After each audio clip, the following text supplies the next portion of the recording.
Totoo ngang mambabarang kayo? Anong gagawin mo sa akin? Huwag kayong lalapit! Huwag! Aalis na po ako! Huwag niyo lang po akong papatayin! Wala akong ginagawa masama. Marami lang ako inaasikaso. At anong masama sa paglabas-labas ko, Han? Isa pa, kesa magmukmuk ako sa pangungulila sa'yo, edi nilibang ko na lang ang sarili ko kasama mga katrabaho ko. Mas okay na yun kesa mambabae ako. Isa pa, alam mo namang hindi ko magagawa yun. Kayo ni Miggy ang buhay ko kaya wala kang dapat ipag-alala. Sana nga, Han, dahil hindi kita mapapatawad sa oras na malaman ko na niloloko mo ko. Hinding-hindi. Kuya, talaga bang nagagawa mong lokohin si Ate Lori? Hindi niya man lang inisip ang nararamdaman niya. At ikaw, babae, hindi mo ba nakikita kung ano sinisira mo? Naninira ka ng pamilya. Ahas ka. Sa dami ng pwede mong tuklawin, yung may asawa pa. Ang lungkot pa ng buhay mo para sirain ang isang masayang pamilya, ha? Tapos na. Ngayon, hihintayin naman kayo ng impyerno upang muling pagbayaran ang kasalanan nyo dito sa lupa. Kung isa sa mga araw na ito ay muli tayo magkikita-kita, nasisiguro ko na matutuwa akong makita kayo roon upang ipaalala sa inyo ang mga kawalang hiyaan ninyo. Taon 2009, Quezon. Bandang 9:00 ng gabi, patakbong tinungo ni Arnel ang bahay ng kanyang kasintahan. Bahagya siyang nakainom nung mga oras na yon. Napapailing naman si Aling Gaying sa kanyang silid habang hawak ang isang itim na kandila at nag-uusal ng mga kakaibang salita. Napatigil na lamang yon para puntahan ang kanyang apong si Rika sa silid nito. Rika, buksan mo tong pinto. Kausapin mo naman ako. Rika, patawarin mo na ako. Lintik na ito Saksakan ng kulit. Aba, konting-konti na lang talaga babarangin ko na yung buwisit na yan. Ano na naman kaya ang pinag-awayan nila? Rika, ano? Wala ka bang balak itaboy ang ulol na asong tahol ng tahol sa labas? Ay, Lola Nay, huwag niyo na lang po siyang pansinin. Sigurado ako na magsasawa din siya sa kakasigaw. Kapag hindi mo kinausap at pinaalis siyang si Arnel, ay ako lalabas dyan. Alam mo kung paano ko patatahimikin ang lalaking yan. Nakakarindin at nakakahiya sa mga kapitbahay natin. Ay, paulit-ulit niya na lang ho akong dadramahan para mapatawad ko siya at pagkatapos ay babalik din naman siya sa dati niyang gawi. Balik sa bisyo at mambababae pa rin naman. Aba, hiwalayan mo na habang maaga pa. Marami pang matinong lalaki dyan. Bakit ka magtsatsaga sa katulad niya? Sabihin na natin na wala kang makikitang kapintasan sa mukha pero hindi ka naman kayang buhayin. Kapag yan ang nakatuluyan mo, araw-araw masakit ang ulo mo sa pangungonsume. Sige na, kausapin mo na tuldukan mo na ang relasyon ninyong mas magulo pa sa... Ay, nako! Napilitan na lamang pagbuksan ni Rika si Arnel. Agad pa yung yumakap sa kanya ng mahigpit. Sabi ko na nga ba, hindi mo talaga ako kayang tiisin. Hindi dahil pinagbuksan kita ng pinto at pinapasok kitang muli sa bahay namin, nakalimutan ko na mga kasalanan mo sa akin. Mahal, sorry na. Pangako magbabago na talaga ako. Hindi ko naman sinasadya ang mga nangyari. Siyempre, lasing lang ako noon tapos nagkatampuhan tayo kaya malungkot ako at nadala lang ako ng sitwasyon. Kaya pumatol ka sa iba? Nakakadiri ka?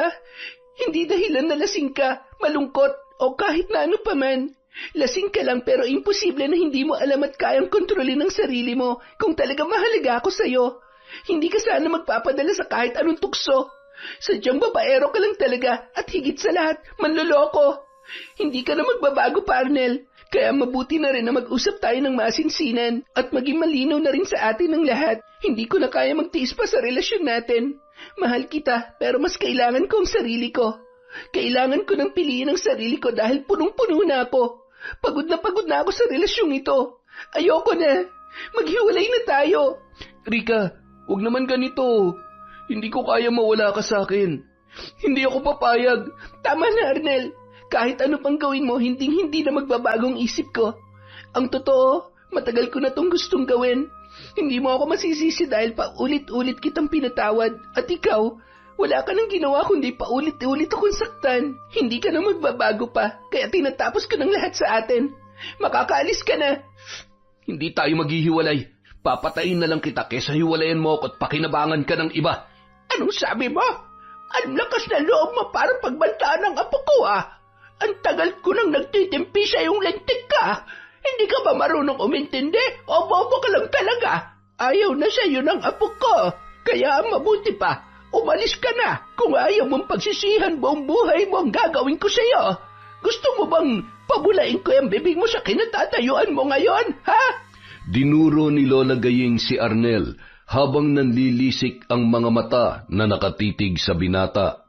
Nanlamig ang katawan ng lalaki at dahan-dahang napahakbang ang paa papalabas ng bahay. Ha? Totoo nga mambabarang kayo? Anong gagawin mo sa akin? Huwag kayong lalapit! Huwag! Alis na po ako! Huwag niyo lang po akong papatayin!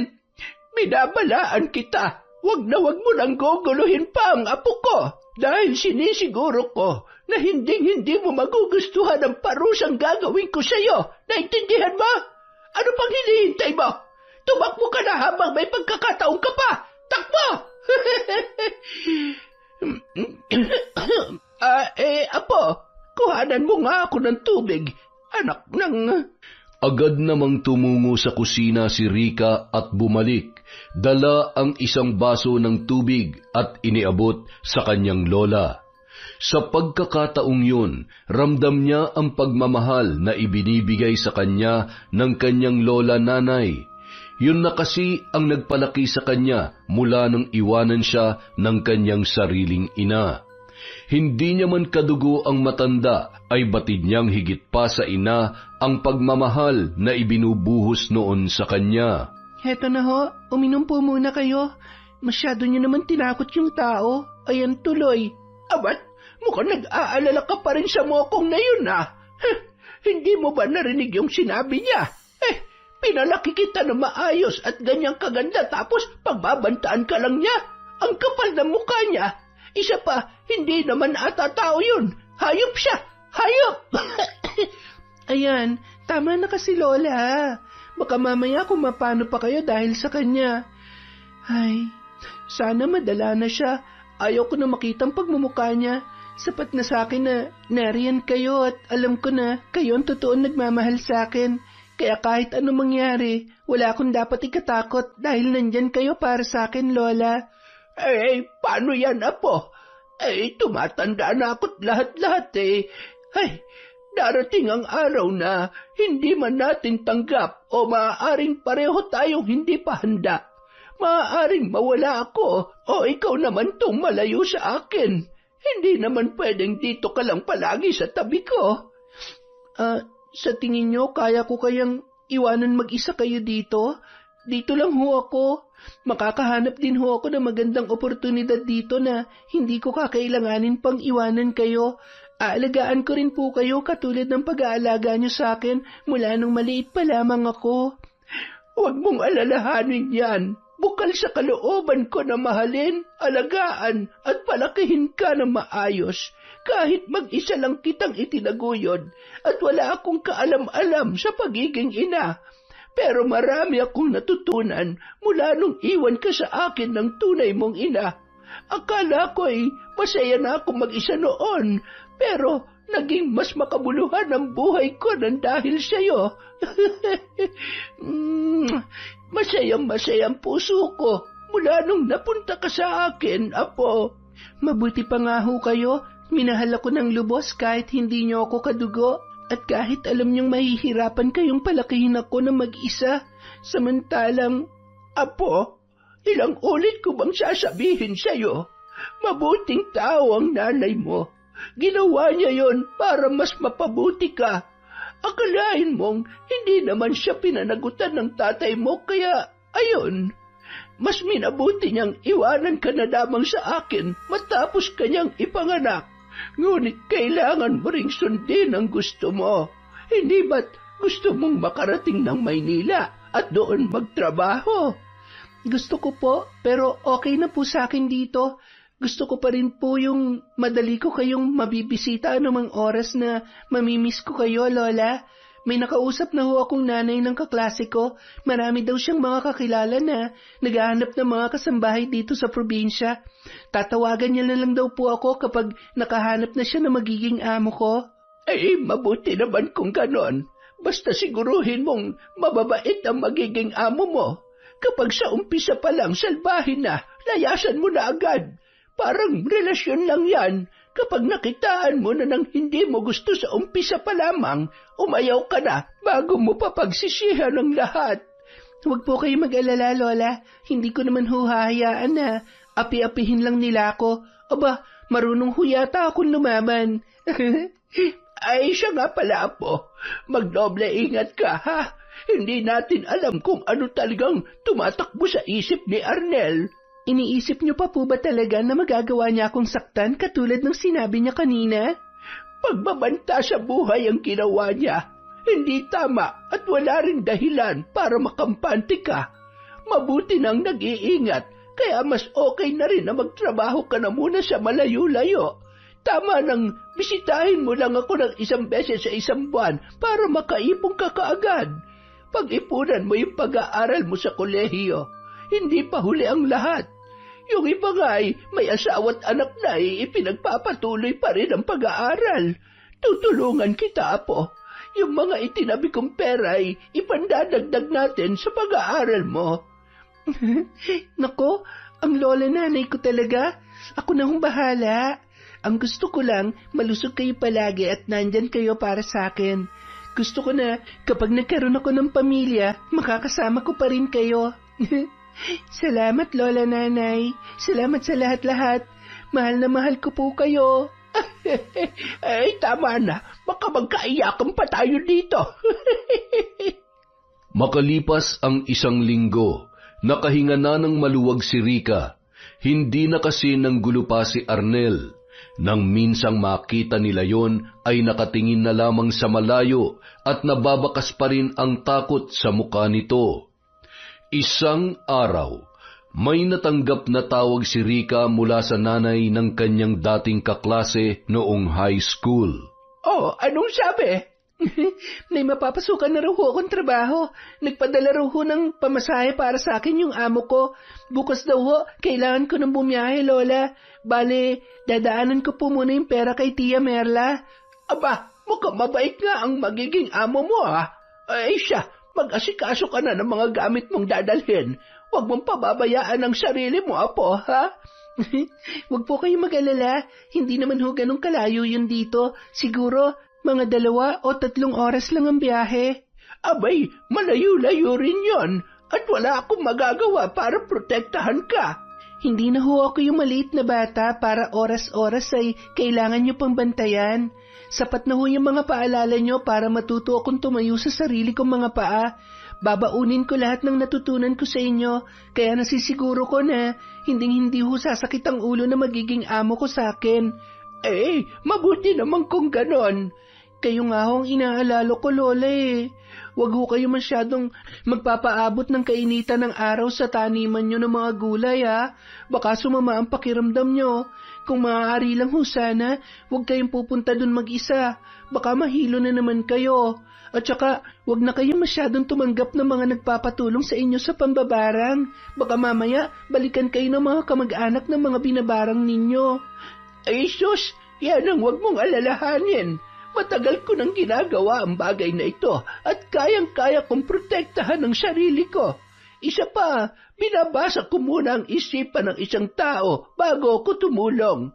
Hindi sa lahat ng pagkakataon, biktima ang lumalapit sa akin kung minsan ay mga taong punong-puno ng puot dahil sa inggit. Mga taong hindi masaya para sa kaligayahan ng iba. Ay, mamimiss kita, Lola Nanay. Basta, kapag hindi tayo magkasama, kailangan nating maging malakas at ingatan ng sarili natin para sa isa't isa, ha?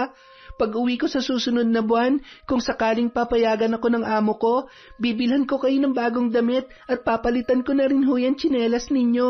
Ano? Abat manipis at luma lamang ito pero matibay na matibay pa rin. Isa pa, paborito ko kaya ito. Pati na rin itong duster ko. Ang mabuti pa bilhan mo ko ng panty, Apo. Yung kulay pula sana. Alam mo namang paborito kong kulay yon. Kasi nagkakandawala yung iba at hindi ko malaman kung nasaan na. Naitabi mo ba? Lola, wag ho kayo magagalit sa akin ha. Ano ho kasi, itinapon ko na ho yung iba para hindi nyo na ho maisuot. Bukod po sa butas-butas na, maluwag na ho ang garter at parang kasing edad nyo na yung mga yon. Pambihira ka naman talaga, oo. Kaya naman pala. Akala ko naman ay ninakaw pa nung gurang na mukhang manyakis nating kapitbahay. Lola Nani talaga. Mabait naman ho si Tatang Karyo. Sadyang pakindat-kindat lang ho ang mata nun. Manirisim ho yata. Uy, akala nyo siguro kinikindatan kayo, ano? Ay, hindi ah. Sadyang mukha lang talaga siyang... siya, tama na nga. Halika na, mag-impake na tayo ng mga damit mo at baka kung saan pa mapunta ang usapang ito. Kinabukasan, maagang umalis si Rika dahil pupuntahan niya pa ang bahay ni Aling Merla. Nang makarating doon, agad namang iniabot sa kanya ang pamasahe at nakausap niya na rin ang kanyang amo dahil tinawagan yon ni Aling Merla para ipaalam na bibiyahe na ang dalaga. Lubos namang nagpasalamat si Rika bago tumungo sa terminal ng bus. Ipinahatid pa yon sa asawa ni Aling Merla dahil pumapasada rin yon ng tricycle. Agad naman yung nakasakay ng bus at eksaktong papaalis na rin nung sila ay dumating. Makalipas ang mahigit 3 oras, nakarating na rin yon sa isa pang lalawigan sa Quezon. Sumakay pa siya ng jeep at tricycle bago nakarating sa bahay ng kanyang amo. Tinitigan niya ang numero na nakalagay sa may gate upang masiguro kung yun nga ang bahay na dapat niyang puntahan. Agad niyang pinindot ang doorbell at maya-maya mayroong lumabas na lalaki. Nakangiti naman siyang pinagbuksan noon. Ikaw ba si Rika? Yung magiging kasambahay namin? Opo. Ako nga po. Magandang araw po. Akin na yung isang bag na bitbit mo. Ako na lang ho, kaya ko naman. Nakakahiya naman po sa inyo. Nako, maging komportable ka na, tanggalin mo yung hiya-hiya ha. Bilang kasambahay namin, magiging parte ka na rin ng pamilya namin. Han? Oh, nandyan na pala si Rika. Naku, napakaganda naman ng kasambahay natin. Tuloy ka, si Miggy nasa school pa. Siguradong matutuwa siya kapag nakita ka niya. Ilang taon ka na? Magto-22 na po sa susunod na buwan, ma'am. Ate at kuya na lamang ang itawag mo sa amin ni Sir Bobby mo. Feel at home. Tara, sumabay ka na sa amin at magtatanghalian pa lamang kaming dalawa. Hinintay ka talaga namin at nagluto ako. Ituturo ko sa iyong lahat ng paboritong ulam na mag-ama ko para hindi ka mahirapan sa kung anong lulutuin mo para sa kanila. Samahan mo na lang muna siya sa magiging kwarto niya. Ako nang bahala maghain ng pagkain. Thank you, Han. Kita mo, ang bait ng asawa ko, no? Oo nga po. Mukhang mabait po si Kuya Bobby. Maswerte ho kayo sa kanya. Salamat. Salamat dahil siyang ibinigay sa akin ng Diyos. Siya nga pala, habang mas maaga pa sasabihin ko na sa iyong totoong estado ng pamilya namin. Si Miggy, yung anak namin, ampun namin mag-asawa pero tinuring ko siya na parang sarili ko ng anak. Hindi na kasi ako magkakaanak dahil wala na akong ovary. Buti nga nagkataon na may kaibigan niyang kuya mo na nagpaampun ng bata kaya ayun, malaking biyaya para sa amin si Miggy. Hindi niya alam na adopted siya. Hindi pa kami handang sabihin sa kanya Mahal na mahal ko siya, Rika. Kaya kapag nakaalis na ako, ikaw na ang bahala sa kanya, ha? Ay, ang totoo, nahirapan ako magdesisyon kung susundin ko ang pangarap ko na makapagturo sa ibang bansa dahil iniisip ko pa lang na mapapalayo ako sa kanila napapaluhan ako. Buti na nga lang supportive ang asawa ko. Sabi niya sa akin, matagal ko nang pinapangarap na makapagturo sa ibang bansa at minsan nang magkaroon ng ganitong pagkakataon. Kaya ayun, itutuloy ko kahit talagang mahihirapan ako. Para rin naman to sa amin. Lalong-lalo na sa pag-aaral ni Miggy at dagdag na rin sa savings. May trabaho din naman ang kuya mo pero hindi naman sapat kahit pagsamahin naming dalawang sahod namin. Dahil sa private school ako nagtuturo. Hindi nga kakasyang pansahod ko sa iyo Kamamatay lang kasi ng biyanan ko. Siya sanang magbabantay kina Miggy. Pareho po pala kami ni Miggy. Hindi rin po kasi ako totoong anak ng kinamulatan kong ina. Talaga? Opo, sabi niya po sa akin, hindi raw po kasi pinanindigan ng tatay ko yung nanay ko nung ipinagbubuntis ako, kaya siguro ipinamigay niya na lamang ako. Anong naramdaman mo nung malaman mong ampun ka? Nasaktan ka ba? Umiyak ka ba? Hinanap mo ba yung tunay mong mga magulang? Hindi naman po ako nagalit dahil mahal na mahal ho ako ng lola nanay ko. Tumayo po siya bilang nanay at tatay ko at natutuwa po ako dahil lagi niya pong sinasabi na hindi ko dapat sisihin ng nanay ko dahil iniisip lang naman daw po ng nanay ko kung anong mas makakabuti para sa akin. Kung sakali nga pong makita ko siya, magpapasalamat pa ako sa kanya. Ang bait mo naman. Napalaki ka ng maayos ng lola mo. Ayan, may cabinet dito. May mga ilang gamit din dyan. Kumot, bedsheet, at kung ano-ano pa. Gamitin mo. At saka may itinabi rin ako mga damit na hindi ko na nagagamit. Ibibigay ko na rin sa iyo yon. Mamaya mo na ayusin ang mga gamit mo, ha? Kakain muna tayo at marami pa tayong dapat pag-usapan. Makalipas ang 1 linggo, habang nakatambay sa tapat ng isang tindahan si Arnel, ay pumarada ang motor ng dati nilang kaklase ni Rica at matalik na kaibigan na si Dennis. O tol, kumusta? Tulala ka dyan. Siguro namimiss mo si Rica, ano? Ikaw pala. Bakit ko naman mamimiss yun? Kung gusto kong makita, pwede ko naman puntahan. Siguro naman humupa ng galit niya sa akin. Ay, kasalanan ko rin naman kasi yun. Naku, ang hirap kasi maging pogi, no? Sigurado nag-away na naman kayo dahil sa babae. Naku, magbagong buhay ka na kasi, tol. Kaya ka iniiwan eh. Baka makahanap na yun ng bago sa pinagtatrabahuhan niya. Malay mo, may mas pogi dun. Teka, pinagtatrabahuhan? Ano bang pinagsasabi mo? Hindi naman umaalis yun sa lola niya. Kita mo na, hindi mo pa pala alam. Ang alam ko, nakaalis na si Rica. Ipinasok siya ni nanay bilang kasambahay sa... saan na nga ba yun? Nakalimutan ko na eh. Ay, may tumatawag. Hello? Saan ba?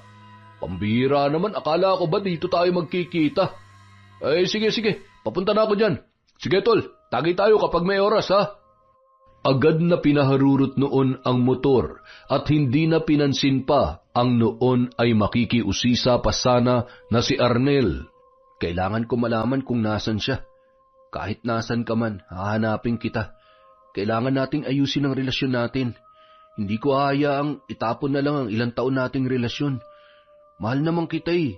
At kaya ko pa namang ayusin ang lahat para lang mapatawad mo ko. Hindi ko hayaan na maagaw ka sa akin ng iba. Mababaliw ako kapag tuluyang ka na wala sa buhay ko. Mahal na mahal kita, Rica. Sa kabilang banda, Oh anak, kapag nakaalis na si Mami at nasa work ang daddy mo, huwag masyadong makulit kay Ate Rica, ha? Okay po, Mami. Huwag matigas ang ulo kapag sinabing bawal, ha? Huwag ding makikipag-away sa school at laging gagawin ang school homeworks. Okay po, Mami. Alam niyo po, tinuruan ako ni Ate Rica sa math assignment ko kahapon. Ang galing-galing niya rin po magturo, Mami. Pwede rin po siya mag-teach like you. Ibig sabihin, matalino at magaling din sa klase ang Ate Rica mo. Hayaan mo, kapag sinuwerte at nakaluwag-luwag, pwede natin siyang tulungan makapag-aral sa kolehiyo. Hindi ba? Gusto mo ba yon, Rica? Ate, pangarap ko po makapagtapos ng pag-aaral at hindi ko po tatanggihan ang alok ninyo. Ipagdadasal ko ho na maging maayos ang trabaho nyo at maging ligtas kayo palagi. Isa hong malaking blessing na makilala ko kayo. Napakabuti po ng puso ninyo. Dahil mabuting tao ka rin, kahit sandali ka pa lamang namin nakakasama, sobrang gaan agad ng loob ko sa iyo. Kampante akong aalis at sa iyo maiiwan ang mag-ama ko. Pakiramdam ko nga, para nakitang nakababatang kapatid eh. Masyado naman seryosong pinag-uusapan nyo. Pwede bang sumali? Hello, baby boy. Bango ah. I love you. Namiss ka ni daddy ah. Kiss ko muna. Napapasarap lang ang kwentuhan naming tatlo at kinakausap ko rin tong uniko iho natin. Sabi ko magbait sa Ate Rica niya kapag nakaalis na ako. Ginabi ka yata ngayon? Overtime? Ang daming tinatapos na trabaho sa office eh. Sakit nga ng katawan ko eh at inaantok na rin ako. Sobrang nakakapagod ang araw na to. Ganun ba? Teka, kakain na tayo. Rika, maghain ka na at kakain na tayo at nang makapagpahinga na rin tayo. Miggy, anak, tulungan mo si Ate Rika. Okay po, Mami. Ako na po maglalagay ng plates, Ate Rika. Aba, ang sipag at very good naman talaga ang anak ko ah. Manang-mana ka talaga sa amin ng mami mo. Kanino pa ba naman magmamana yan? Habang nag-aasikaso si Rika at Miggy sa kusina, inihanda naman ni Lori ang pamalit na damit ng kanyang asawa habang nagkukwentuhan ang dalawa. Alam mo, Han, kapag tinititigan ko si Miggy habang lumalaki, lalo mo na siyang nagiging kamukha. Ganun raw talaga kapag lagi na nating nakakasama. Kaya, sino makakapagsabi na hindi natin siya totoong anak? Anak natin siya. Kahit anong mangyari, tayo lang ang mami at daddy niya. Nung mga oras na yun, hindi nila inaasahan na maririnig ni Miggy ang kanilang pag-uusap. Ampun ako? Totoo po ba yun? Hindi niyo po ako totoong anak? Miggy, sandali lang. Magpapaliwanag kami ng daddy mo. Anak ka namin. Mahal na mahal ka namin, hindi ba? Oo, hindi ka galing sa tummy ni Mami dahil hindi na pwedeng mag-baby si Mami eh. Kaya dumating ka sa buhay namin ng daddy mo. Anak, sorry. Sorry kung sa ganitong paraan mo pa nalaman. Gusto lang namin sanang sabihin sa iyo sa panahon na alam naming maiintindihan mo na. Anak, huwag ka nang umiyak. Higit pa sa isang inang pagmamahal na binibigay sa iyo ng mami mo. Ni minsan, hindi sumagi sa isip namin na hindi ka nang galing sa amin. Anak ka namin. Kami ang nagpalaki sa iyo at kami lang ang mami at daddy mo. We love you, anak. Nasaksihan ni Rika ang tagpong yon. Maging siya ay napaluha nang makita kung gaano naggulat at nasaktan si Miggy sa kanyang nalaman. Puno ng katahimikan ang kanilang hapunan. Nung nasa loob na ng kanilang kwarto, nagpaalam si Miggy sa kanyang mami Lori at daddy Bobby. Pwede po bang kay Ate Rika muna ako tatabi? Anak, nagtatampo ka pa rin ba? Galit ka ba sa amin ng daddy mo? Yumuko lamang ang bata at hindi napigilan ang pagpatak ng kanyang luha. Sige anak, kung saan ka mas komportable ngayon. Mahal na mahal ka namin, ha? Agad nang lumabas ng pinto ng kwarto si Miggy at tumungo sa kanyang Ate Rika. Mas lalo naman naging emosyonal si Lori nung mga oras na yun. Bakit naman kung kailan paalis na ako ay saka pa nangyari ito? Natatakot ako. Paano kung maapektuhan siya dahil sa nalaman niya? Paano kung isa sa mga araw na ito, ipilit niyang hanapin ang mga totoo niyang magulang? Han, kilala kong anak natin. Alam mo, natural lang naman yung reaksyon niya. Sigurado ako na nagpapalipas lang yun ng sama ng loob. Nabigla lang siya sa nalaman niya. Tayo lang ang kikilalanin niyang mga magulang. Wala nang iba. Huwag ka nang umiyak. Hayaan mo, bukas na bukas, kakausapin ko ulit siya bago ako pumasok sa trabaho. Matalino at mabait si Miggy. Kahit bata pa lang siya, nasisiguro ko na maiintindihan niya ang kanyang sitwasyon. Samantala, huwag ka nang umiyak. Alam mo, Miggy, napakaswerte mo dahil sila nagpalaki at naging mami at daddy mo. Alam mo, nakikita at nararamdaman ko kung gaano ka nila kamahal. Alam mo ba na pareho tayo? Ako kasi, iniwan ako ng nanay ko sa lola nanay ko, kaya siya na nagpalaki sa akin. Hindi ko naranasan na magkaroon ng tatay. Hindi katulad mo, may mami at daddy ka na sobrang mahal na mahal ka. Pero alam mo, nung nalaman ko yung totoo, hindi ako nagalit at lalong hindi ako umiyak kasi sobrang mahal na mahal din ako ng lola ko. Kaya dapat magpasalamat na lang tayo na napunta tayo sa mga naging magulang natin. Maswerte tayo na may mga taong kaya tayong mahalin kahit hindi naman talaga natin sila kadugo. Kaya huwag ka nang malungkot. Halika nga dito, yayakapin na lang kita na mahigpit. Matulog ka na at bukas kausapin mo na sila, ha? Tumango naman si Miggy na gumaan na ang pakiramdam matapos marinig ang kwento ng kanyang ate Rika. Humigayon katabi si Rika habang hinihimas-himas ang buhok nito hanggang sa nakatulog na. Ilang minuto lamang ay sumilip si Lori sa kwarto ni Rika. Ate, nakatulog na po si Miggy. Salamat, Rika. Naaawa ako sa kanya. Alam kong nasaktan siya. Huwag kayong mag-alala. Kinausap ko po siya kanina. Lilipas din ho yung tampo niya sa inyo. Salamat, Rika. Mabuti na lang at nariyan ka para kay Miggy. Sige na, magpahinga ka na rin. Good night. Kahit papaano, nakahinga naman ng maluwag si Lori. Bumalik yon sa kanilang silid at nadatnan na abala ang kanyang asawa habang hawak ang cellphone nito. Sino yan, Han? Gabing-gabi na. Si boss. May tinatanong lang tungkol sa trabaho. Mahiga ka na. Matulog na tayo. Alanganing oras na. Hindi mo na dapat sinasagot yan. Tapos na ang oras ng trabaho. Wala namang problema. Tsaka importante lang yun. Oh, kumusta? Tulog na ba si Miggy? Oo. Buti alam na alam din ni Rika kung paano pakakalmahin yung anak natin. Maswerte tayo na siya nakuha nating kasambahay. Bukod sa maaasahan siya dito sa bahay, nararamdaman ko na malaki ang pagmamalasakit niya para sa pamilya natin. Tama ka. Nakikita ko rin yun sa kanya. Sige na, matulog na tayo. Kailangan muna nating ipahinga ang isip at katawan natin sa mga nangyari. Magiging maayos din ang lahat, sigurado yan. Tumango na lamang si Lori, sabay humiga at mahigpit naman yung niyakap ng kanyang asawa na si Bobby. Kinaumagahan, nagising sila sa mga halik ni Miggy. Oh, okay ka na, anak? Hindi ka na ba nagtatampo sa amin ng daddy mo? Hindi na po. Sorry po, Daddy, Mommy. Love na love ko po kayo kahit po hindi kayo ang tunay na mga magulang ko. Anak, tanggalin mo sa isip at puso mo yan, ha?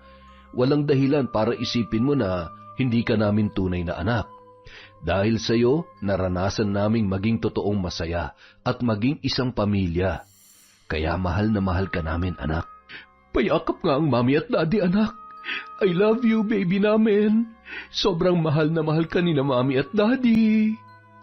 Makalipas ang mahigit 1 buwan, tuluyan nang nakaalis si Lori. Naging maayos ang estado ng trabaho niya doon. Madalas din yung tumawag para kumustahin ang kanyang mag-ama pagkatapos ng kanyang trabaho at lalo na sa gabi bago yon matulog.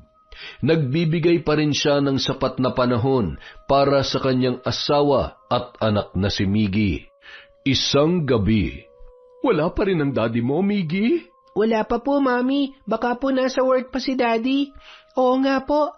Nasabi rin po ni Sir na mag-overtime siya this week. Siguro po, dinadaan niya na lang sa trabaho yung pangungulila niya sa inyo. Siguro nga. Sige na, maghapunan na kayong dalawa. Pakisabi na lang sa kuya mo na pagdating ay tawagan niya na lang ako. Bye, Miggy. Matulog ka na rin pagkatapos kumain, ha? May exam ka bukas kaya bawal magpuyat, anak. Okay po, Mami. I love you. I love you too, anak. Nang makauwi si Bobby, agad naman yung inasikaso ni Rika at sinabi ang bilin ng kanyang among babae. Kuya, tumawag po si ate kanina. Tawagan niyo na lang daw po siya. Sige. Tatawagan ko siya pagkatapos kong kumain. Sige po. Upo na po kayo at maghahain muna ako ng pagkain. Sige, salamat. Habang kumakain si Bobby, pasimple niyang pinagmasdan ang dalaga at napangiti pa sa kanyang nakita. Ang sipag mo rin, no? Parang hindi ka napapagod sa ginagawa mo. Maswerte mapapangasawa mo. May boyfriend ka na ba? Salamat po, kuya, pero wala na po akong boyfriend. Hiniwalayan ko na po dahil sakit lang naman sa ulo. Mga babae talaga, oo. Ang bilis niyong sumuko. Alam mo, wala namang perpektong relasyon. Hindi dahil nahihirapan ka na o di kaya nagkamali yung partner mo, ayaw mo na. Kapag mahal mo, kailangan mo magtiis. Hindi po sa lahat ng pagkakataon kailangan nating magtiis, kuya. Kailangan nating alamin kung anong mas makabubuti para sa atin. Kailangan isalba ang sarili bago mahuli ang lahat. Hindi na matatawag ng pagmamahal ang labis na pagtitiis sa isang relasyon, kahit nahihirapan na. Ang tawag huron, katangahan. Napailing-iling na lamang si Bobby, ngunit bahagyang natawa sa mga sinabi at sa paninindigan ng kanilang kasambahay. Makalipas ang ilang buwan, hanggang sa umabot ng mahigit 1 taon, naging madalas ang pagpapadala ni Lori. Nagawa pa nilang ipaayos ang kanilang bahay. Nagpaplano na rin sila na pag-aralin si Rika. Tsaka na lang po, kahit po kapag nakauwi na lang po kayo, baka hindi ko po kayanin pagsabayin ng pag-aaral at pagtatrabaho eh. Ayaw ko naman pong mapabayaan ng trabaho ko dito. Sigurado ka ba? Oo naman ate, huwag niyo po muna akong alalahanin. Ang kuya mo, wala pa rin ba? Parang napapadalas yata ang pag-uwi niya ng madaling araw Ay, hindi niya na ako tinatawagan itong mga nakaraang gabi. Wala ka bang napapansin kakaiba sa kuya mo? Alam mo, wag naman sana, pero pakiramdam ko, meron siyang hindi sinasabi sa akin. Bukod po sa umuwi po siya ng madaling araw, napapansin ko po minsan na parang wala siya sa sarili at medyo irritable po siya nitong nakaraan. Minsan nga po, kahit si Miggy nasusungitan niya eh. Pero baka po pagod lang sa trabaho, kausapin niyo na lang po siya kapag tumawag sa inyo para naman malaman niyo kung ano talagang nangyayari sa kanya. Ay, hindi naman siguro nambababae ang kuya mo, no? Ate naman, sa ganda niyong yan, magagawa niya pa bang mambabae? Siguradong naglilibang lang po yun kasama mga kaibigan niya. Huwag po kayo mag-alala dahil kapag nalaman ko may babae si kuya, syempre, hindi naman po pwedeng itago ko sa inyo yon. Pero malabo pong mangyari yon. Nakita ko naman po kung gaano niya pinapahalagahan ng pamilya niyo. Tsaka wala na siyang dahilan para maghanap pa ng iba. Maganda kayo, sexy at sobrang bait. Hindi niya kayo magagawang ipagpalit. Alam mo naman ang mga lalaki kapag hindi na ibibigay ang pangangailangan nila. Yun ang nagtutulak sa kanila para gumawa ng kalokohan kahit gaano pa nila kamahal ang kanilang asawa. Siguro para lang po yun sa mga mahihina at mga nagpapatalo sa tukso. Ay, naalala ko tuloy yung loko kong ex-ate. Ganyan na ganyan. Hindi na nga maayos ang buhay niya, nagawa pa mambabae. Ay, basta, wag po kayo mag-alala. Siya nga po pala si Miggy, perfect yung exams niya kahapon. Ayun, nakatulog pagkatapos kong kumain at mag-review.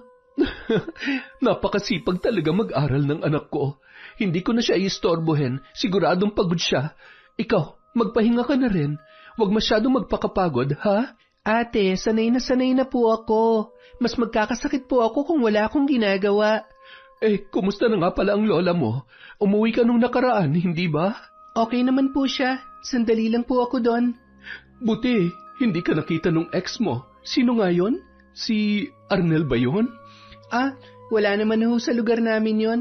Siguro nakahanap na rin ng trabaho. Mabuti naman ho para makatulong siya sa mga magulang niya. Samantala, habang nagmamaneho ay natanaw ni Bobby ang isang lalaki na noon ay nasa tapat ng kanilang bahay. Nakasuot yon ng kulay itim na jacket at sombrero. Binusenahan niya pa at agad na nagtatakbo papalayo. Mula ng gabing yon, pinaalalahanan niya si Rika na magdoble ingat sa pag-aakala na posibleng magnanakaw ang nakita niya sa labas ng kanilang bahay na tila ba nagmamasid. Kahit saan po talaga may mga magnanakaw, pero wag po kayo mag-alala kuya. Alerto naman po ako at lagi rin nakasara ang pinto kapag mag-isa o di kaya ay kami lamang ni Miggy ang nandito. Sige na, magpapahinga na muna ako. Kumain na ako sa labas kaya hindi na ako sasabay sa inyo ni Miggy ng hapunan. Kuya, sinisipon ka po ba? Allergy? Hindi, wala to. Sige na, asikasuhin mo na lang yung trabaho mo, lalo na yung anak ko. Tumango na lamang si Rika at napakunot noo habang pasimpleng sinundan ng tingin ang kanyang amo. Nung sumunod na araw, Pagkatapos ng klase ay namasyal sa mall sina Rika at Miggy. Matapos maglaro at kumain ng bata, nagpaalam yon na iihi. Habang hinihintay si Miggy sa may labas ng CR ng mall, natanawan niya ang isang pamilyar na muka na may kasamang babae. Magkahawak kamay pa ang mga yun habang nagkukwentuhan. Nagtago si Rika sa isang tabi habang tinatanaw ang dalawa. Bigla siyang kinabahan nung mga sandaling yon. Ibig sabihin, tama ang hinala ni Ate Lori. May babae nga si Kuya Bobby. Diyos ko, lahat na lang ba ng lalaki manloloko? Mga hindi marunong makontento. Kawawa naman si ate. Ay, anong gagawin ko? Dapat malaman ni ate ang totoo.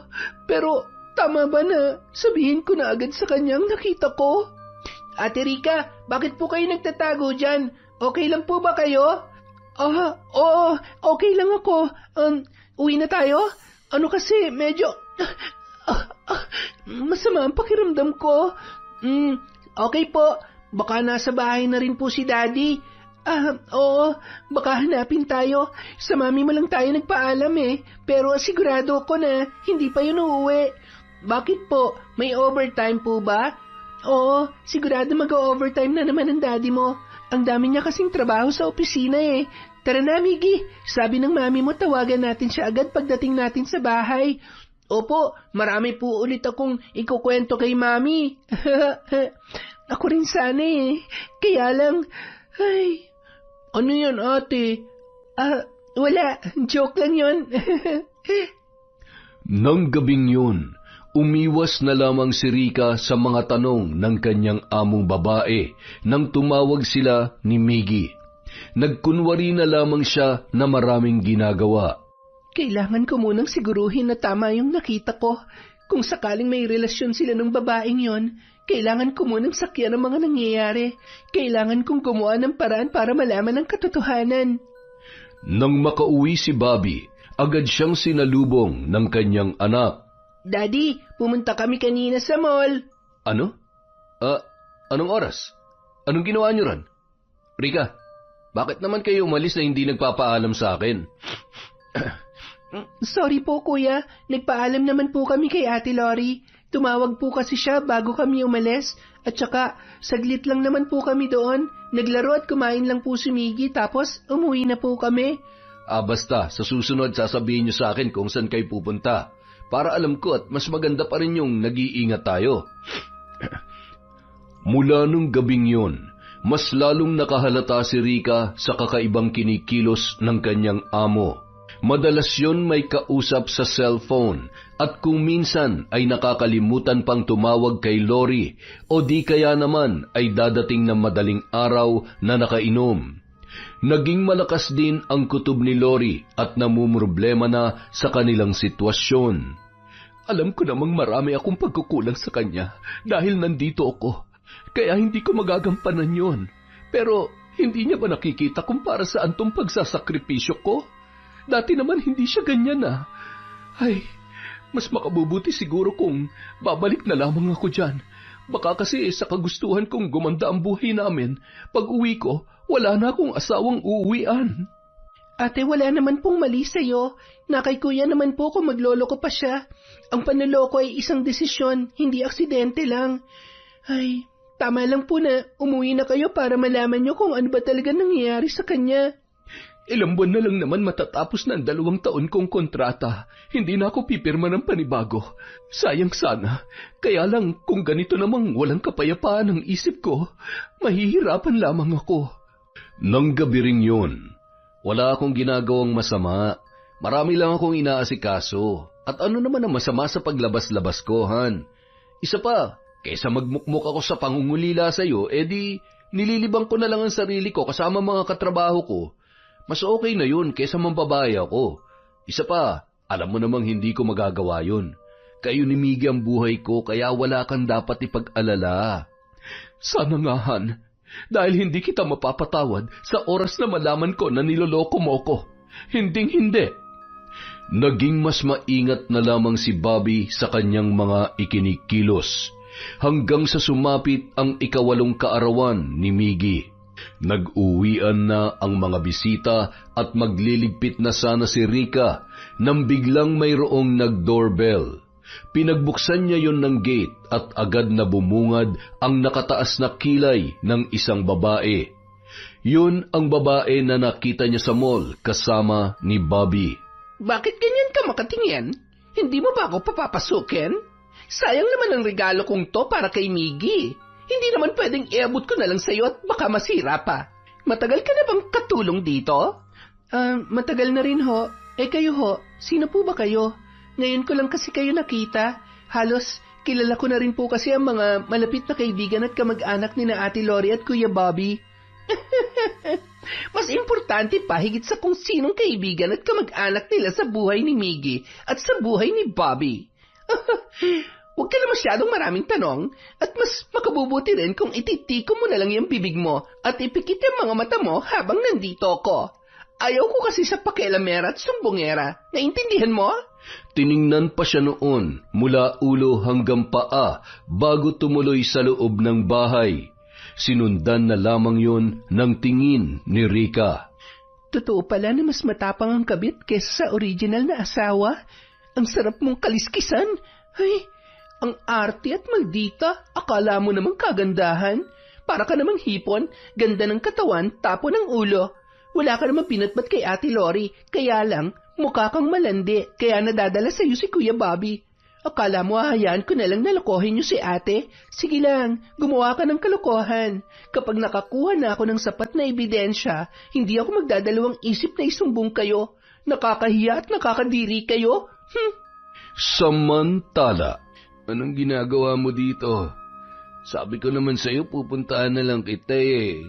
Paasa ka kasi eh. Ilang linggo ka ng ganyan. Pupunta tapos hindi naman. Iniiwasan mo ba ako? May usapan tayo, Bobby. Hindi mo pwedeng kalimutan yon. Hi, sino po kayo? Hi, Miggy. Ako nga pala si Mia. Heto, may dala akong regalo para sa'yo. Happy birthday, anak. Po, bakit po tinawag niyo akong... Wala. Yung talagang tawag ko sa mga bata. Alam mo, halos kasing edad at ka-birthday mo rin kasi yung anak ko. Gwapo rin siya katulad mo dahil nagmana siya sa daddy niya. Okay po. Salamat po sa gift. Daddy, matutulog na po ako. Aba, napagod yata ang anak ko ah. Sige na anak. Kakausapin ko lang muna ang bisita natin. Rika, pasuyo naman kay Miggy. Pakisamahan mo muna siya sa kwarto. Magpahinga ka na rin. Bukas mo na iligpit yung mga yan. Tumango naman si Rika kahit batid niya na may kung anong pinaplano ang dalawa. Kitang-kita niya rin ang mga kakaibang tinginan ng mga yon. Yan ang gusto ko sa iyo eh. Ikaw talaga? Kunwari ka pa pero miss na miss mo rin naman ako, hindi ba? Dahil sa mapupusok na halik ng babae, natangay na ang dalawa sa kwarto at doon ay mainit na pinagsaluhan ang gabing yon. Hindi na nakapagtimpi pa si Rika. Nang makatulog na si Miggy, lumabas siya para usisain kung anong ginagawa ng kanyang Kuya Bobby at ng bisita nito. Dahil sa mga halinghing na nagmumula sa silid na bahagyang nakaawang ang pinto, nagkaroon siya ng pagkakataon na kunan ng larawan at video ang kataksilang ginagawa ng mga yun, hanggang sa hindi niya na napigilan pa ang kanyang sarili. Kuya, talaga bang nakakaya niyong lokohin si Ate Lori? Hindi niyo man lang inisip ang nararamdaman niya? At ikaw, babae, hindi mo ba nakikita kung anong sinisira mo? Naninira ka ng pamilya. Ahas ka. Sa dami ng pwede mong tuklawin niyo, may asawa pa. Ang lungkot ba ng buhay mo para sirain ang isang masayang pamilya, ha? Alam mo, kanina pa ako nagtitimpi sa pakialamerang to. Huwag mo akong husgahan. Dahil sa totoo lang, wala ka namang alam. Isa ka lang kasambahay na mangmang. At sino ka para sabihing naninira ako ng pamilya, ha? Ako ang nauna sa buhay ni Bobby. Ang Lori na yon, siya ang mang-aagaw. Kami sana ang masayang pamilya ngayon. Matagal na kami magkarelasyon, pero nung bumalik ako, naagaw na siya sa akin ni Lori. Alam ko ni minsan, hindi na wala ang pagmamahal sa akin ni Bobby. Noong nagkita kami ulit, may nangyari sa amin at hindi ko inaasahan na magbubunga yon. Dahil hindi niya naman ako kayang panindigan, minabuti kong ibigay sa kanya ang bata matapos kong manganak at para muling ipagpatuloy ang buhay ko. Ako ang nanay ni Miggy. Kaya ka gumagante at hinahayaan mo maging kabit ka lang? Ano pa man ang dahilan, hindi pa rin tama ang ginagawa mo. Kaya para matapos ng lahat ng to, kailangan tong malaman ni Ate Lori. Isasend ko sa kanya lahat ng picture ng kababuyan ninyo. Yan ang wag na wag mong gagawin. Akin yung cellphone mo. Akin na sabi. Nilingon ni Mia ang isang malaking vase at malakas niyang inihataw yon sa likod na bahagi ng ulo ni Rika. Bigla na lamang nandilim ang paningin ng dalaga at bumagsak sa kanyang kinatatayuan. Ha? Anong ginawa mo? Pinatahimik ko. Yun naman ang gusto mo, di ba? Nang makita nila ang pag-agos ng dugo mula sa ulo nito, nagkatinginan ang dalawa na animoy biglang nakaramdam ng matinding takot. Pinatay mo siya? Anong gagawin natin? Mas matakot tayo kung buhay pa yan at ikanta mga kasalanan natin. Kailangan natin gumawa ng paraan para tuluyan na siyang mawala. Sakalin mo para masigurong patay na talaga o di kaya... alam ko na. Kumuha yon ng isang damit at ibinusal sa bibig ng dalaga. Nang hingirin yon ng tali at sako kay Bobby, pinagtulungan nilang itali ang kamay at paa ni Rika bago isinilid sa sako. Agad namang nilinisan ni Bobby ang dugo sa sahig. Pagkatapos ay isinakay nila yon at dinala sa karatig baryo at tinapon sa may estero malapit sa isang ilog. Patawarin mo ko, Rika. Kailangan ko lang gawin to. Seryoso ka ba? Umiyak ka ng dahil sa babaeng yan? Kapag nagpadala ka sa konsensya mo, siguradong makukulong tayo pareho. Tara na at baka may makakita pa sa atin dito. Agad nilang pinaarangkada ang kotse pabalik sa bahay. Umalis na rin agad si Mia matapos kuhanin ang kanyang bag, habang naiwan naman na tuliro si Bobby na takot pa rin sa mga nangyari. Samantala, pilit na kinukuha ng isang lalaki ang isang sako sa estero. Sinundan niya kasi ang sasakyan ni Bobby sa pag-aakala na sakay noon si Rika. Saksi siya kung paano tinapon ang sako na hindi niya malaman kung ano ang laman. Hindi tumigil si Arnel hanggang sa nakuha niya yon at agad na binuksan. Tinanggal niya ang damit na nakabusal sa bibig ng babae, pati na rin ang tali sa kamay at paa nito. Ha? Rika? Rika, gumising ka! Anong ginawa nila sa'yo? Gumising ka! Humingi siya ng tulong sa mga taong naninirahan sa baryo upang dalhin ang dalaga sa ospital nang mapansin niya na humihinga pa yun. Mukhang kritikal na ang kondisyon niya at hindi naaabot pa sa ospital ah. Napakawalang awa naman ang may gawa nito sa kanya. Bilisan niyo na ho, Manong. Hindi po siya maaaring mamatay. Hindi siya pwede mawala sa akin. Makalipas ang 1 linggo, matapos sumailalim sa operasyon dahil sa namuong dugo sa utak nito ay nagising na rin si Rika. Nagulat siya nang makita ang isang pamilyar na muka. Anong ginagawa mo dito? Anong ginawa mo sa akin? Ang sakit ng ulo ko. Yan, nagagalit ka na naman kasi. Ako nagdala sa'yo dito pero hindi ko alam kung ano ba talaga nangyari sa'yo. Maliban sa nakita ko kung paano ka itinapon ng amo mong lalaki at yung babaeng kasama niya, hindi ko nga alam na ikaw palang laman ng malaking sako na yun eh. Gusto ko sanang mag-report sa mga pulis pero ayaw naman kitang pangunahan kaya minabuti kong hintayin kang magising. Buti nga nagising ka na eh. Ay, magpalakas ka muna at kapag magaling ka na, tsaka natin babalikan ang mga taong may gawa nito sa'yo. Siya nga pala, papunta na rin dito yung lola nanay mo. Sasamahan daw siya ni tatay. Hindi ko muna ipinaalam sa kanya nung hindi pa maayos ang lagay mo dahil ayoko naman na mag-alala pa siya ng sobra-sobra. Teka, paano mo ba nalaman na sinusundan mo ba ako, ha? Ikaw ba yung lalaking palaging umaaligid sa labas ng bahay? Oo, ako yun. Pasensya na. Nagbabaka sakali lang naman ako na makita ka. Alam ko namang hindi mo pa ako napapatawad pero gusto ko lang din makasiguro na okay ka at ayaw ko namang tuluyan na mawala ka sa akin. Sira ka talaga, ano? Hindi mo pa rin talaga ako... Aray! Oh, yan kasi. Magpagaling ka muna bago ka magalit. Oo na. Pumunta ka paggaling ko. Salamat sa pagliligtas mo sa buhay ko, pero hindi ibig sabihin nun, bayad ka na sa panloloko mo sa akin, ha? Kita mo yung nangyari sa akin? Bunga rin to ng isang malaking panloloko. Isang malaking sikretong natuklasan ko, kaya gusto nila akong patahimikin. Mga walang konsensya. Akala siguro nila habang buhay na nilang maitatago ang katotohanan. Habang nag-uusap ang dalawa, siya namang pagdating ni Lola Gaying, agad niyang niyakap ang kanyang apo at napahagulhol. Mga walang puso! Hindi ko maaaring palampasin ang ginawa nila sa'yo. Hindi sapat na may pakulong natin sila. Kailangan din nila magdusa sa pamamagitan ng aking itim na kapangyarihan.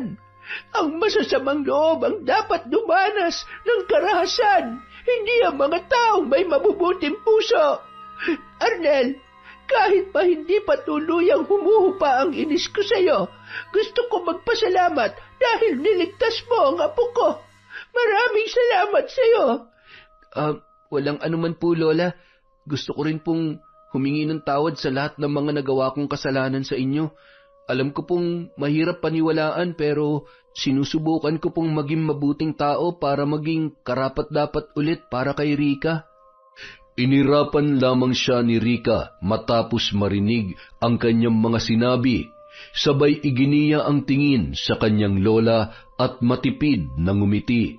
Lola, Nanay, huwag po kayong mag-alala. Okay na po ako. Makakalabas na rin ho ba ako agad dito? Oo, apo. Kailangan mo maging malakas para balikan ang mga taong dapat magbayad sa kahiyupang ginawa nila sa'yo.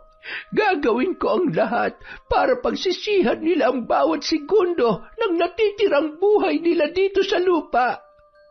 Makalipas ang mahigit 1 buwan. Gusto ko kay Ate Rika. Ayaw ko sa'yo. Bad ka. Habang umiiyak ang bata, ay tumakbo yun papunta sa kwarto nito at isinara ang pintuan. Masyado kang choosy, ha? Tatamaan ka talaga sa akin. Ano nangyayari dito? Teka, bakit ang kalat ng bahay? Sino ka? Nasaan si Rika? Hello? Kayo po ba si Ma'am Lori? Ang asawa ni Bobby? Ano po ako? Ako po yung naging kapalit nung magnanakaw ninyong kasambahay? Si Rika? Oo, yun nga. Naikwento po kasi yun sa akin ni Sir. Si Rika? Magnanakaw? Hindi totoo yan. Hindi niya magagawang magnakaw. Alam nga naman ho, ako ang nagsisinungaling. Hey, akin ho yung mga gamit nyo. Dadalhin ko na sa kwarto ni Bobby, ni Sir Bobby. Tulog pa po kasi siya kasi pagod na pagod siya kagabi.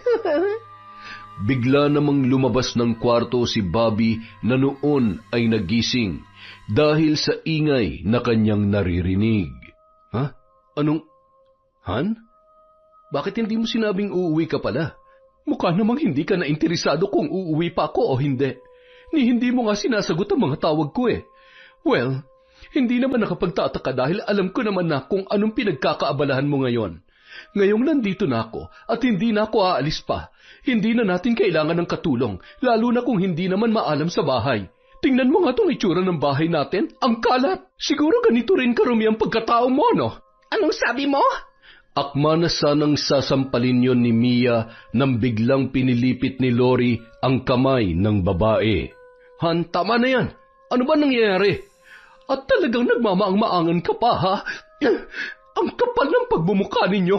Mga taksil, napakasama nyo. Ilang sandali pa, nagdatingan na rin ang mga kapulisan upang hulihin sina Bobby at Mia. Han, ano to? Wala akong ginagawang mali. Wala akong kasalanan. Wala akong ginawa kay Rika. Bitawan niyo nga ako. Ano ba? Hindi ko alam ang binibintang niyo. Bitawan niyo ako, sabi. May sapat kaming ebidensya para hulihin kayo. Kaya sa presinto na lamang kayo magpaliwanag. Nang makaalis ang mga yon, ay pumasok si Lori sa kwarto ng kanyang anak.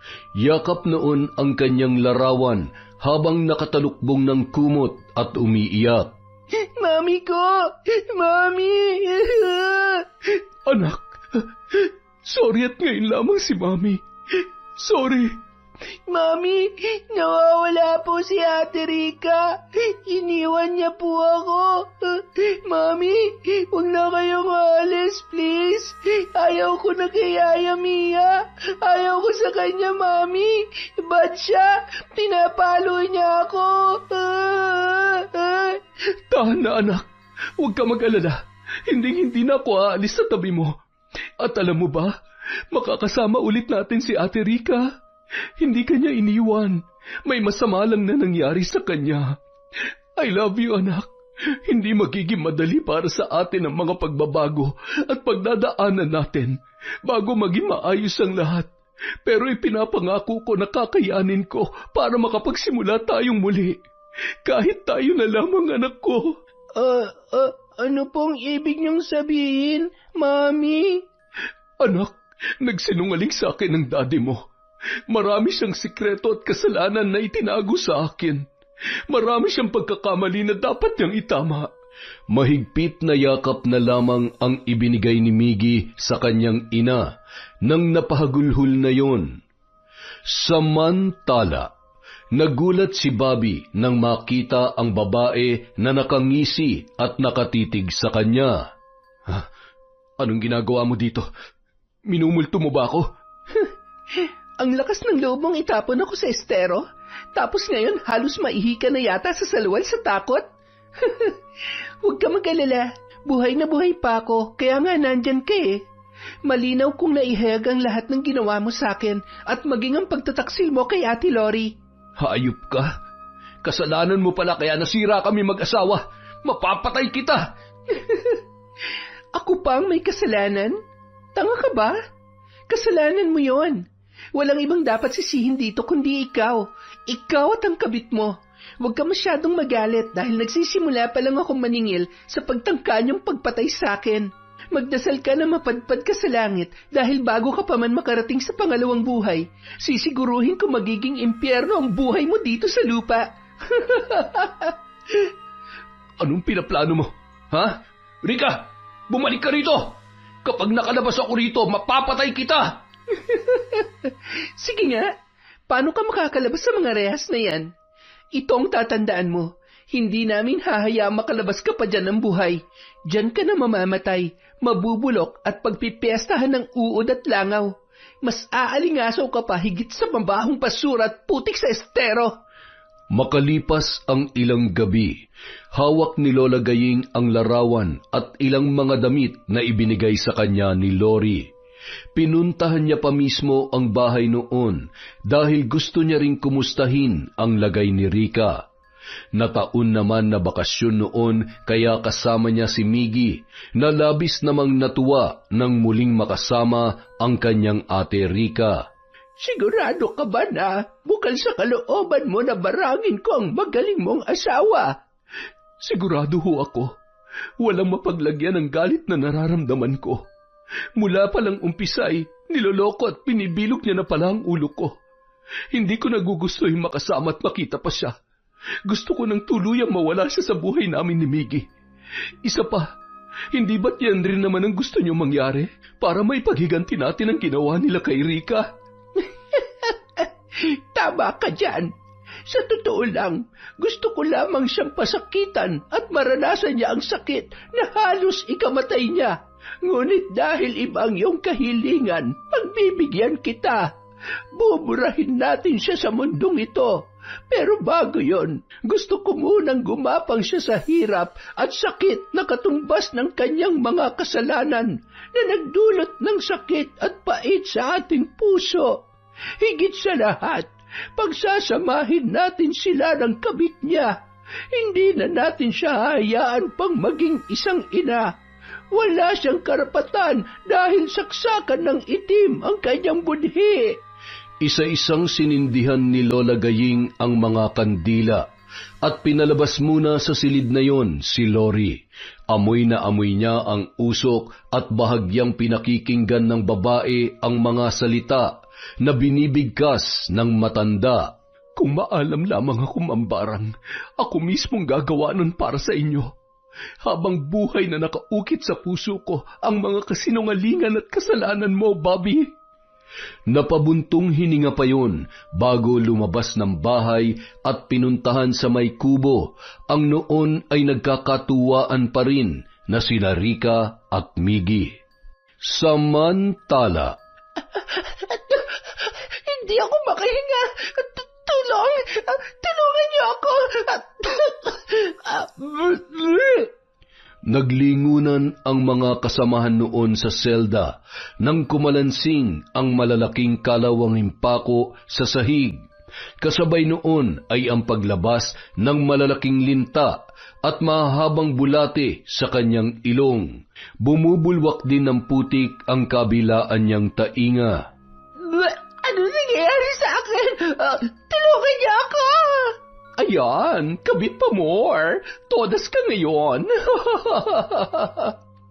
Namimilipit sa sakit hanggang sa napansin ng mga kasamahan noon sa selda na unti-unti nang nangungulubot ang kanyang balat, kasabay ng pagluha ng dugo at patuloy na pagsuka ng mabahong putik at basura. Inilabas na lamang yun sa selda at bago pa man mabigyang lunas ay agad na yun binawian ng buhay. Nang mga sandaling yun, inuuntog naman ni Bobby ang kanyang ulo sa pader at naghihiyaw ang lalaki. Pakiramdam niya puputok na ang kanyang ulo sa sobrang sakit na animoy hinahampas ng matibay na bagay at tinutusok ang kanyang utak ng kung anong matulis na bakal. Nanginginig ang kanyang kamay habang napapahiyaw na animoy pinipilipit ng napakalakas. Hindi ko na kaya. Hoy, Bobby! Anong katrabahan yan, ha? Lintik, ang sarap-sarap ng tulog namin, ang bubulaho ka eh. Gusto mo na naman ba ng sakit ng katawan, ha? Nang hawakan ng lalaki ang muka ni Bobby at akmasa ng susuntukin, napaatras yun nang bigla yung sumuka ng maliliit na kuhol at patay na palaka. Ay, palaka! Ano ba yan? Anak ng teteng, napatili ka dyan, ha?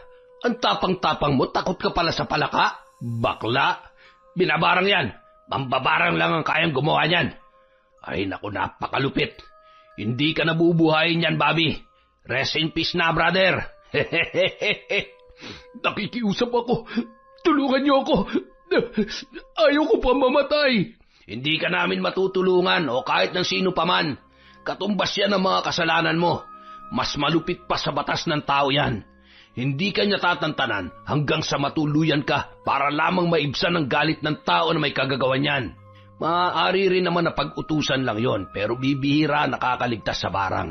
Lalo na kung tunay ka nagkasala. Pinagsisisihan ko na lahat ng kasalanan ko sa asawa ko at kay Rika.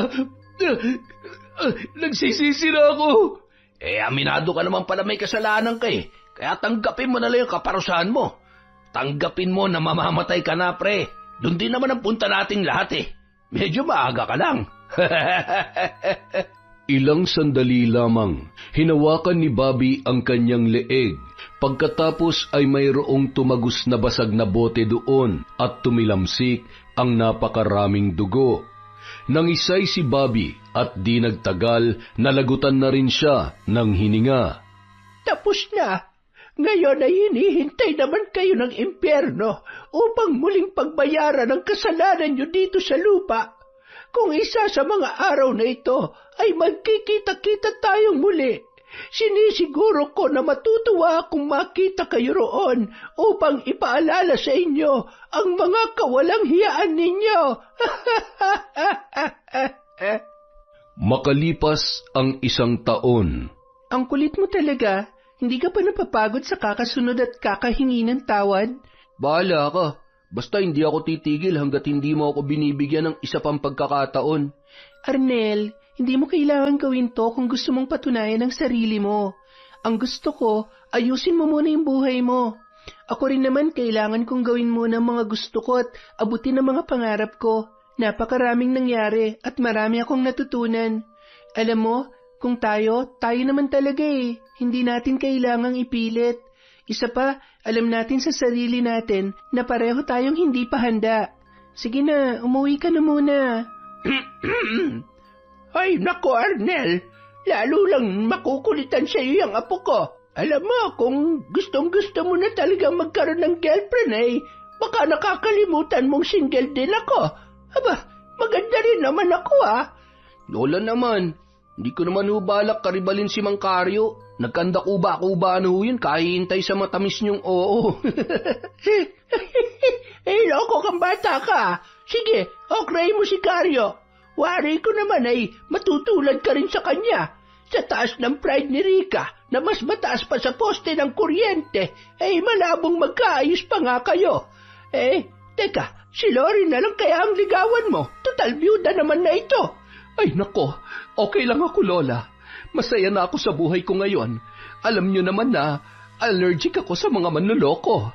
Sipatin mo naman ang itsura ni Arnel. Kahit pa magloko bawing-bawi naman sa kagwapuhan. Kung ako magiging girlfriend nito, malamang laging mabawian ng buhay yung magtatangkang mag-agaw.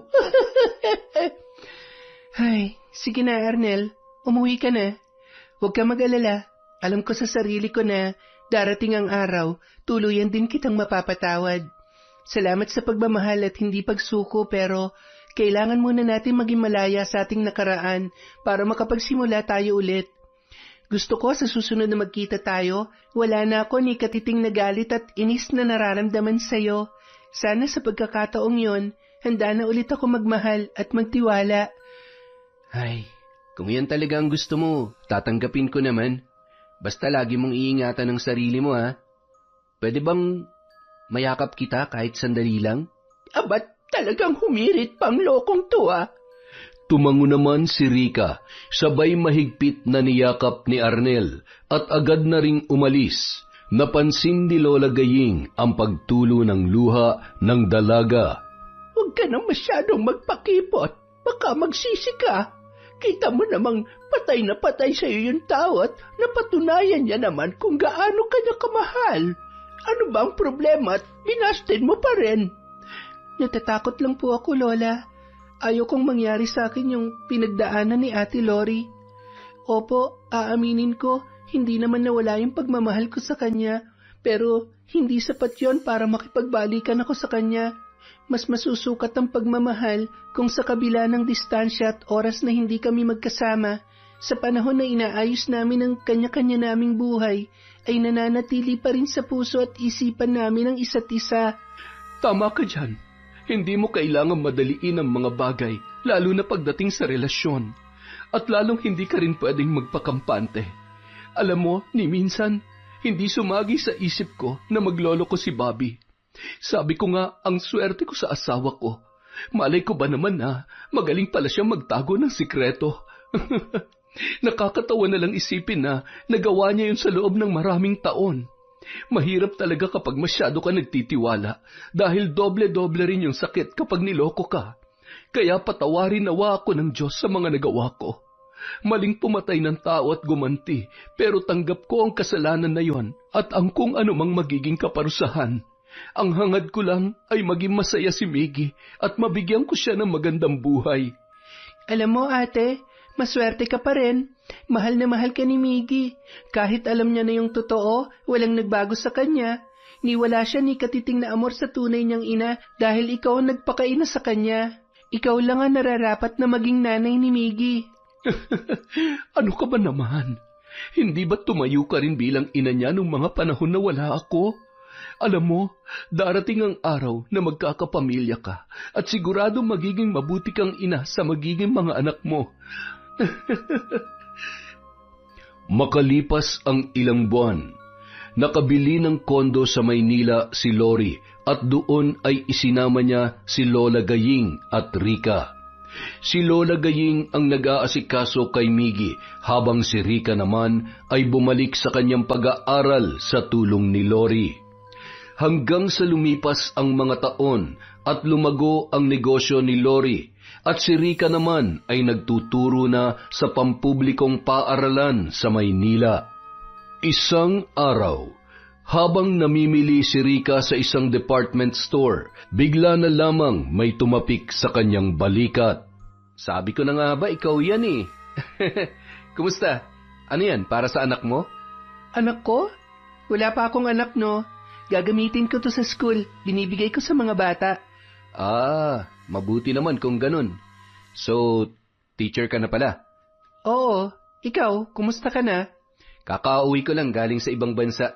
Nagtrabaho ko bilang factory worker, tapos nag-ipon para makapagsimula ng negosyo at syempre, gusto ko rin magkaroon ng sariling pamilya.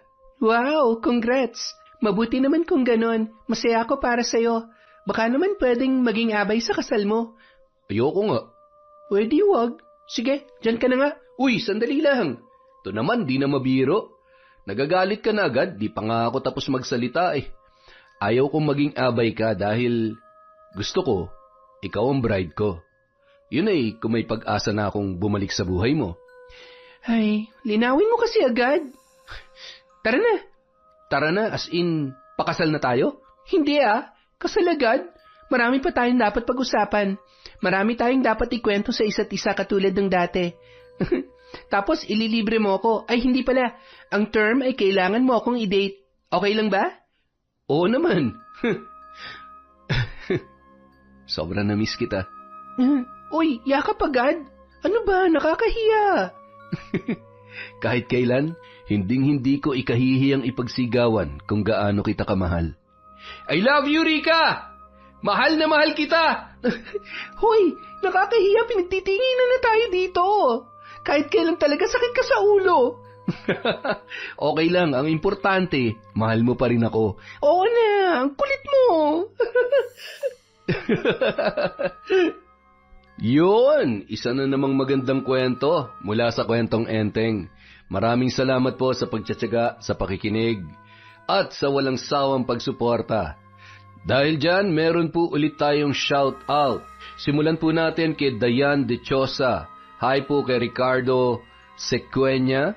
Happy birthday kay Grayson Rivera sa January 11 from Mami MJ Rivera. Hi kay Sydney Crosswind, kay Richard Flores, kay Medellina, kay Glovina Perales, Ami Viray, Angie Angara.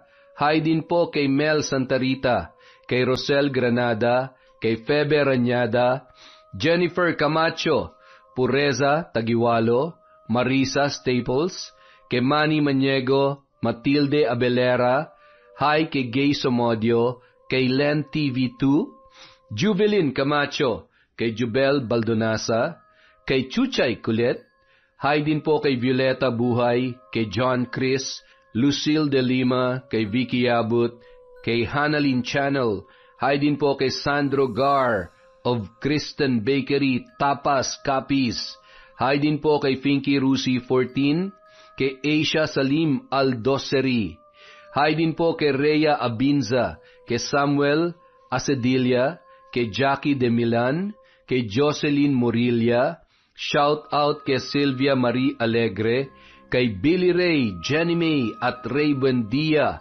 from Lucy Buendia. Hi po kay Robert Crimen, kay Jessie Alegre, kay Amy Carbonilla, kay Rosemary Casonete, kay Jerlyn Abordo, Amy Bug, kay Gemma De Ocampo, hi kay Susan Lebrera, hi kay JV Abdullah, kay Randy Domingo from Richard or Ricardo Domingo. Hi din po kay Sol de los Santos, kay Celia Tolentino, Bamba Katana, Leia Isogon, Roslyn Jimenez, Cards Gracilia.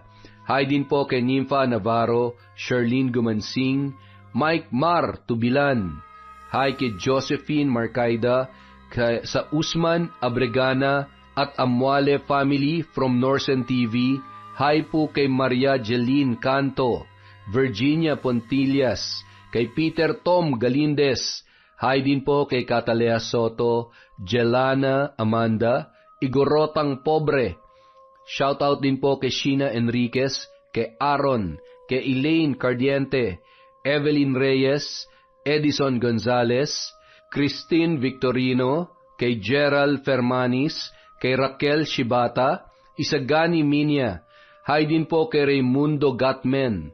Hi kay Arlene Consensino, Chris Gel Mamado, Angelina I, kay Vilma Bautista, Jonah Lopez, kay Roxanne Gaudicos, Jessica Sobremonte, Angelina Ignacio, Alfreda Alano, Irma Umali, hi din po kay Dizon Nena, Norin Nacionales, at Marites Manabat.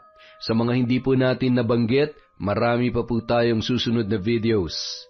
Maraming salamat po sa walang sawang pagsuporta sa Kwentong Enteng.